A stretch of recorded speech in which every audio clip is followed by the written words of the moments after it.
Hello students, in the last topic we have done abnormal molecular mass, means the mass which is different from the expected value, and the reason was that the solute particles are either going dissociation or association, and on basis of that we modified the values or of colligative property with the help of a factor which was called as Van Hoff factor, और हमने इसको calculate किया था normal observed colligative property divided by normal colligative property और normal molecular mass divided by observed molecular मास।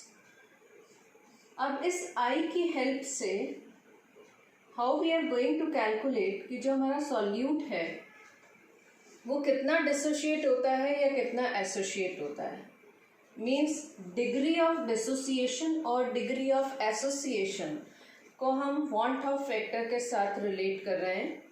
ये दोनों चीज़ें आपस में कैसे रिलेटेड है, means if you know the value of van't Hoff factor, ज़रूरी नहीं है कि एक सॉल्यूट जब हम सॉल्यूशन बनाएं तो वो 100% डिसोशिएट हो जाए, वो पार्शियल डिसोशिएट भी हो सकता है। मीन्स हमें वो देखना है कि उसकी डिग्री ऑफ डिसोसिएशन और डिग्री ऑफ एसोसिएशन कितनी है।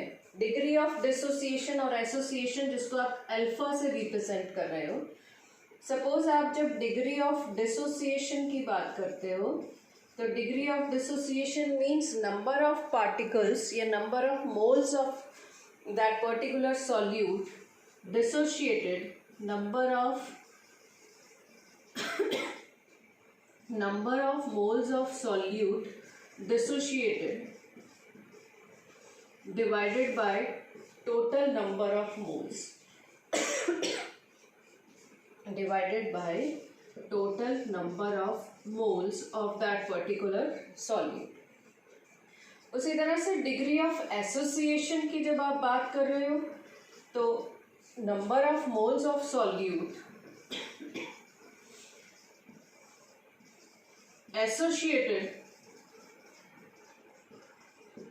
divided by total number of moles। तो हम कैलकुलेट कैसे करेंगे, दोनों चीज़ें कैलकुलेट करेंगे, डिग्री ऑफ डिसोसिएशन भी और डिग्री ऑफ एसोसिएशन भी, और उसको वॉन हॉफ फैक्टर के साथ आप कनेक्ट करते हो। सबसे पहले हम कर रहे हैं डिग्री ऑफ एसोसिएशन क्या है। सपोज करते हैं कोई भी हम एक सॉल्यूट हाइपोथेटिकल ले लेते हैं, सपोज करते हैं n moles of A, they are combining to form 1 mole, right. और अगर अल्फा इसका डिग्री ऑफ एसोसिएशन है and if we start with 1 mole of the particular solute that is A, तो number of moles, alpha is the degree of association, तो number of moles associated कितने हो जाएंगे, that is equal to alpha upon N. अगर 1 मोल से alpha 1 मोल में alpha associate हो रहा है तो n मोल में आपके पास जो degree of association, number of moles associated हो जाएंगे, that is alpha upon N.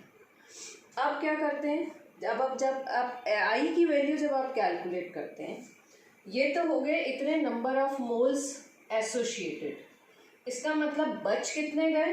अगर आपने 1 मोल से स्टार्ट किया था, 1 मोल से स्टार्ट किया था तो नंबर ऑफ मोल्स अनएसोशिएटेड कितने रह गए, that is 1 minus alpha upon N, right. अब आ जाते हैं हम कि हम आई की वैल्यू कैसे कैलकुलेट करते थे। हम आई की वैल्यू कैलकुलेट करते थे number of particles after association divided by number of particles before association. आप इसको ऐसे कैलकुलेट करते हो। अब आई number of particles after association कितने होंगे, आफ्टर एसोसिएशन जितने एसोसिएट हुए प्लस जितने अनएसोसिएटेड थे, that is the total number of particles present after association in the solution. So it is 1 minus alpha plus n plus, और क्या रह गया, 1 minus alpha, सॉरी यहाँ आएगा 1 minus alpha, ये थोड़ा सा मर्ज हो रहा है, इसको नीचे लिखते हैं. नंबर ऑफ मोल्स अनएसोसिएटेड रह गए हैं 1 माइनस अल्फा. 1 में से अल्फा एसोसिएट हुआ था तो बच गया है 1 माइनस अल्फा अनएसोसिएटेड. तो टोटल नंबर ऑफ मोल्स रह गए आपके 1 minus alpha plus alpha upon N divided by before association कितने थे. बिफोर एसोसिएशन मीन्स हम कंसिडर करेंगे कि कोई एसोसिएशन हुई नहीं, तो दैट मीन्स इक्वल टू 1. अब यहाँ से आप जब अल्फा की वैल्यू कैलकुलेट करेंगे, I comes out to be 1 minus alpha plus alpha upon N divided by 1.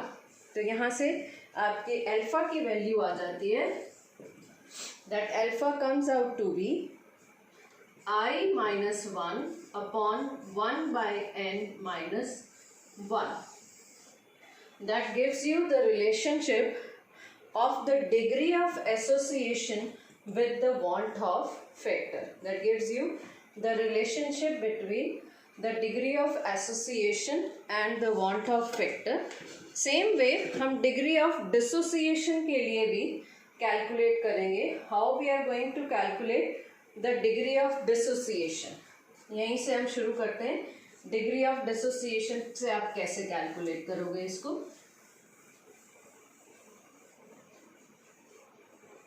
For example आपके पास है कोई एक पार्टिकल और उसकी डिग्री ऑफ डिसोसिएशन अब यहाँ पर अल्फा है. Suppose it is degree of dissociation. और अगर हम 1 मोल से स्टार्ट करते हैं, 1 मोल से स्टार्ट कर रहे हैं, सपोज करते हैं ये ए एन है और ये कन्वर्ट हो रहा है आपका एन ए में. अब इक्वेशन आपकी बिल्कुल उल्टी हो गई है क्योंकि हम डिसोसिएशन की बात कर रहे हैं. तो अगर आप 1 मोल से स्टार्ट कर रहे हो तो आपको अल्फा मिलता है, और अगर आपको एन मोल्स बन रहे हैं आपके, तो इसका मतलब आपके पास नंबर ऑफ मोल्स डिसोशिएटेड कितने हो जाएंगे, alpha into N. Number of moles dissociated that is equal to n alpha. और undissociated कितने रह गए, 1 से हमने स्टार्ट किया था, अल्फा डिसोशिएट हो गया तो बच कितना गया 1 माइनस अल्फा. अब वही आई की वैल्यू जब आप कैलकुलेट करते हो, आफ्टर डिसोसिएशन कितने पार्टिकल्स हुए डिवाइडेड बाय बिफोर डिसोसिएशन कितने पार्टिकल्स हुए, that will give you the value of I. After dissociation क्या था, इतने डिसोशिएटेड प्लस इतने undissociated, 1 minus alpha plus N alpha divided by before dissociation it comes out to be 1. तो जब अब आप आई की वैल्यू को रिलेट करते हो अल्फा के साथ, then alpha comes out to be I minus 1 upon n minus 1. This is for degree of dissociation. This is degree of dissociation. और जब आपने अल्फा निकाला था डिग्री ऑफ एसोसिएशन के लिए, तो alpha is equal to I minus 1 and 1 upon n minus 1. ये दो रिलेशनशिप आपके पास आ जाते हैं for the calculation of degree of dissociation or degree of association. इसी पे ही बेस्ड हम एक न्यूमेरिकल अभी डिस्कस करेंगे कि अगर आपको डिग्री ऑफ डिसोसिएशन या डिग्री ऑफ एसोसिएशन कैलकुलेट करना है तो आप इस फॉर्मूला को कैसे यूज़ कर रहे हो. फॉर एग्जाम्पल अभी ये आप फॉर्मूला नोट कर लीजिए. हम अगर न्यूमेरिकल आपके पास है जो,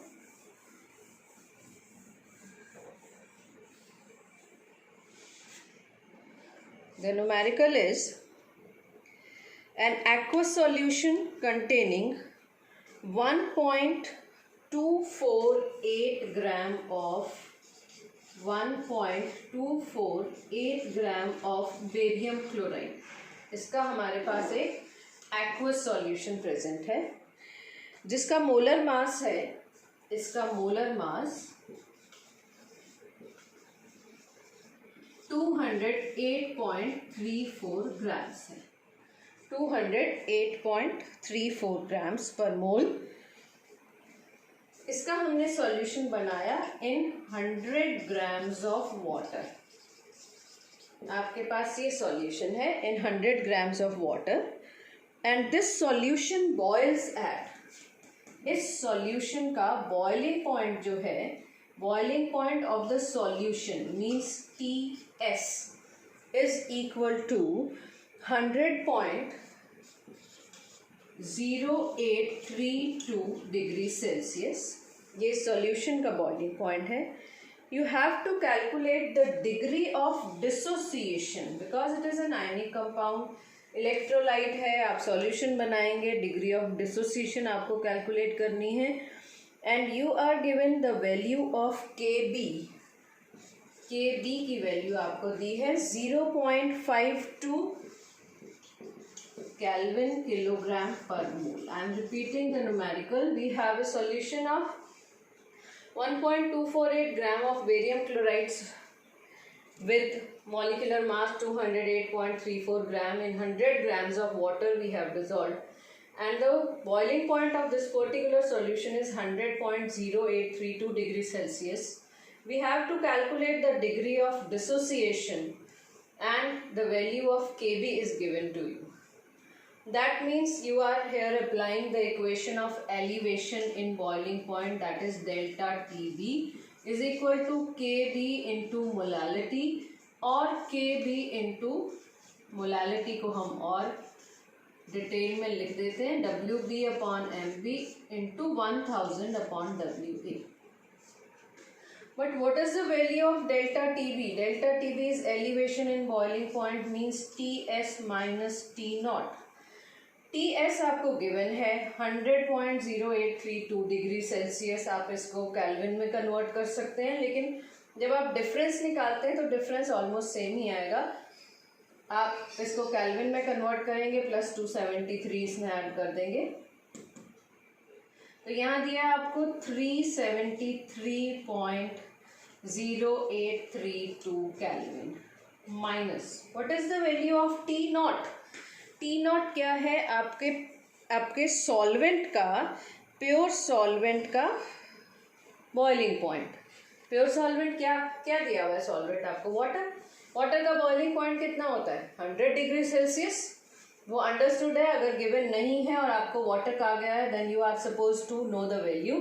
100 डिग्री सेल्सियस मतलब 373 केल्विन। आपके पास यहाँ पे डेल्टा टी की वैल्यू आ जाती है। अब हमें वैल्यूज तो सबकी गिवन है, तो हमें कैलकुलेट क्या करना है? How will you calculate the value of alpha? Alpha हम कैसे निकालेंगे? फॉर डिग्री ऑफ डिसोसिएशन हमने एक एक्सप्रेशन लिखा था, alpha is equal to I-1 upon N-1। इसमें से आपको क्या नहीं पता? इसमें से हमें I की वैल्यू नहीं पता। तो first we are suppose to calculate I कैसे निकालेंगे? With the help of molecular mass. यहाँ से हम मॉलिक्यूलर मास कैलकुलेट करेंगे although we have a value given which is the normal value. अब हम यहाँ देखेंगे कि आपके मॉलिक्यूलर मास की वैल्यू इस कैलकुलेशन से कितनी आती है, ऑब्जर्वेशन से कितनी आती है। आपने रिजॉल्व किया है 1.248 ग्राम मॉलिक्यूलर मास। Kb की वैल्यू आपको गिवन है 0.52 multiplied by 1000 upon 100 gram of water में आपने इसको रिजॉल्व किया। तो यहाँ जो आपका मॉलिक्यूलर मास आ गया है इस सॉल्यूट का, that comes out to be 78 grams per mole, which is quite different from the expected value. अब यहाँ से आप I की वैल्यू निकालेंगे। हमें पता है I की वैल्यू कैसे कैलकुलेट करनी है, normal mass divided by observed mass. I is equal to normal mass divided by observed mass. Normal mass हमें दिया गया है 208 0.34 divided by 78. That gives you the value of I, and that comes out to be approximately 2.67. This is 2.67. Now you can calculate the value of alpha. Alpha में I की value आपके पास आ गई है -1 upon what is n here. n मतलब कितने number of particles में वो divide हो रहा है. Barium chloride BaCl2, Ba2 positive plus 2Cl negative, 2 plus 1, it comes out to be 3 minus 1, and this give you the value of alpha, that is 0.835. 0.835. अगर आप percentage निकालना चाहते हैं तो 83.5%. So this is how you are calculating the value of degree of dissociation given with the help of want of factor. And please do the exercise of NCERT for the full chapter and be ready for the test of solid state tomorrow in the morning.